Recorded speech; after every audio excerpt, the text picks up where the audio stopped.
one thing that I get that people don't quite grasp, and I get all the time. And it's a worst case scenario we never like to talk about. But if I sell my house and the deal doesn't close, I get to keep the deposit.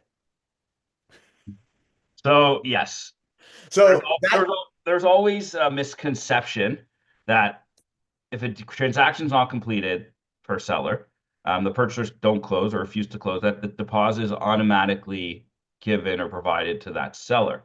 However, that deposit is being held in a trust account, usually by the or the real estate agent. And correct. there's a few ways there's three ways really that can be released, and that's a court order, mutual consent, um, both parties agree, or there's a provision in the agreement authorizing and directing. Like a lot of times when we do extensions, we put in a provision saying if the transaction doesn't close, then the brokerage, we make the buyer sign a direction that the deposit can irrevocably be released to the sellers. Right.